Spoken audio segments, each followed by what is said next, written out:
Live from downtown Detroit, Local 4 News at 6 starts now. A wintry mix setting up shop over southeast Michigan. Sound familiar? Looks like it's going to be around for a few more hours, in fact. Good to have you with us for Local 4 News at 6. I'm Devin Skillion. I'm Kimberly Gill. It's a windshield wipers on kind of commute this evening in many spots. Let's get over to Kim Adams to find out how much longer this wet weather might stick around, Kim. Oh, I got to tell you, if you guys are over the wintry mix, think how I feel. Yeah, I'm just so done with it.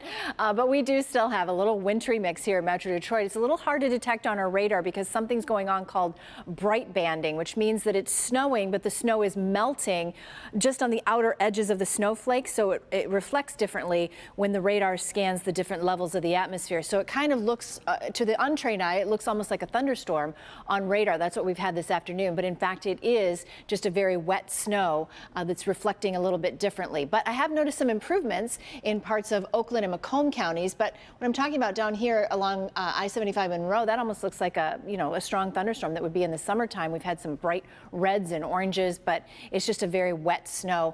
Marine City, there's a mix there, and then some light snow for Port Huron and also into St. Clair. We're keeping a close eye, though, on road temperatures at this point, only above freezing in downtown Detroit and parts of Wayne County, but most other areas at or just below that freezing mark. So bridges and overpasses could be just a little bit slippery tonight. What about the morning commute and what's ahead for the rest of the week? I'll have those answers coming up, but you can always check out our Forewarn Weather app to get the exact weather in your neighborhood, including interactive radar right in the palm of your hand. All right, Kim, let's update you now on the breaking news we've been following in Roseville in Macomb County, where someone was shot near Steenland Elementary. This is on Chestnut Street near I-696 in Gratiot. Yeah, we're told the suspected shooter is in custody. Police officers with metal detectors have been searching the property right across from the elementary school, which was temporarily locked down this afternoon. Shooting victim is hospitalized in fair condition. Around 16,000 DTE customers still without power from Friday's snowstorm, and today Michigan Attorney General Dana Nessel is putting the pressure on DTE to make sweeping changes. She is calling for improved infrastructure and better compensation for customers. However, Nessel is one of many politicians who accepts financial donations from DTE. Yeah, so the question is, does this create a conflict that leaves consumers in the middle? Consumer investigator Hank Winchester talked with the AG today. So Hank, just tell us what she's saying. And Kimberly, Devin, we're talking to her about that possible conflict of interest. You're going to hear what she has to say, but she really is putting the pressure on DTE to make some pretty sweeping changes. Take a live look over my shoulder. You can see crews right here in this neighborhood in Southfield working to restore power to those who are still without tonight. How much money are you giving to politicians? What exactly are your contributions or your donations? With all due fairness, though, Attorney General, you are one of the politicians who's accepted money from DTE in the past. That's true. I absolutely have.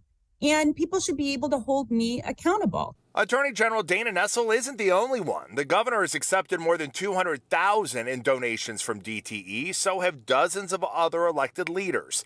Nessel, though, in an interesting spot, demanding the energy giant make big changes while also accepting those political donations. I think it's fair to say that I've been one of the most aggressive attorneys general in Michigan history when it comes to holding the utilities accountable. It really puts you into a position where you say, well, if I don't take this money, they're definitely going to be giving this money to my opponent. For years, Nessel has been fighting with DTE to issue automatic credits. With the ice storm, DTE agreed to issue $35 credits to those who qualify.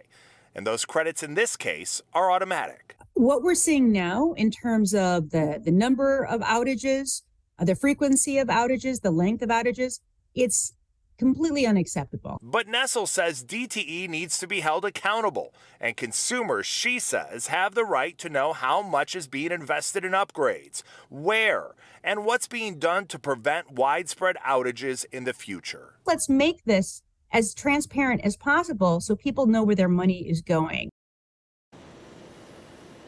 Right now, regarding this latest storm, that $35 credit, that is automatic. But when I questioned DTE about whether that would be the case moving forward, basically I was given a non-answer. Nessel says if changes aren't made and made quickly by DTE, she may turn her attention then to the legislature, working to get laws passed to hold DTE accountable.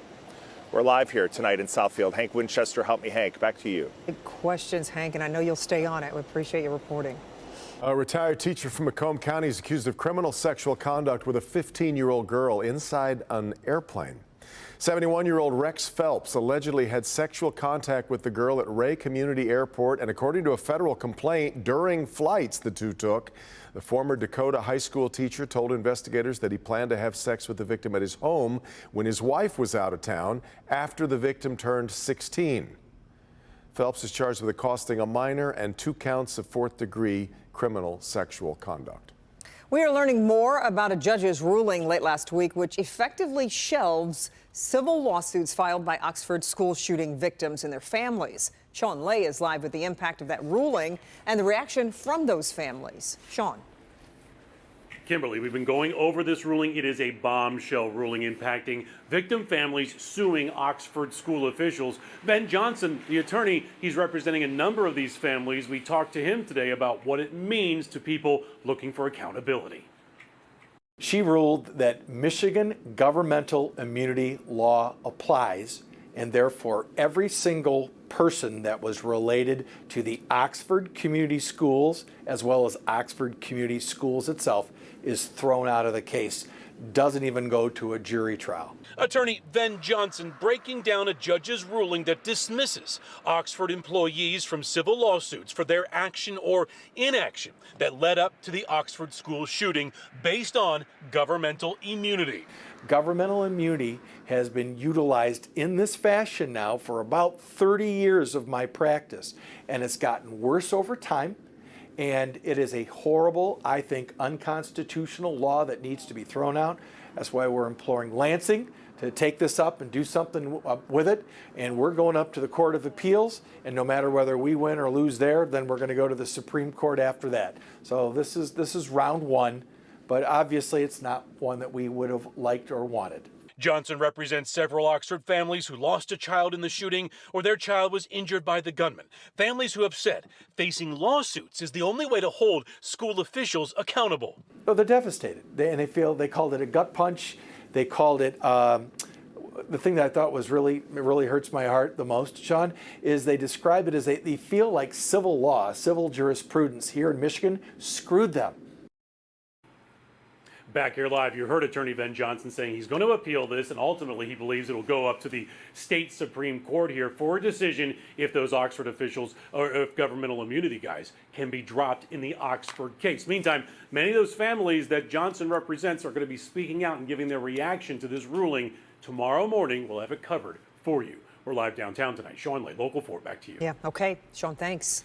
Gun violence and common sense gun legislation top of mind inside a church on Detroit's east side. This morning, a dozen members of Michigan's House of Representatives met with faith leaders and Detroiters. Priya Mann was there. Priya, Democrats believe that they've got momentum building right now.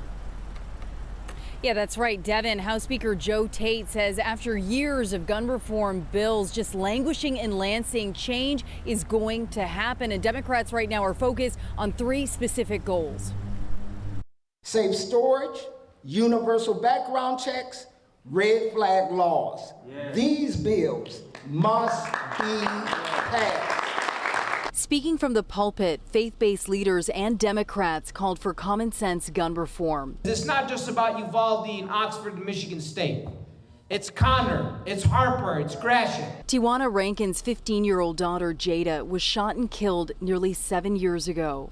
Until it hits your front door, you have no idea how this feels. Rankin started a nonprofit to help victims of gun violence and says politicians in Lansing need to do more than deliver passionate speeches. Trying to decide what is the truth, what's not the truth, what is going to happen and what's not going to happen. Because I am that parent that knows that there are other parents that are still waiting on justice. Do you believe what you're hearing?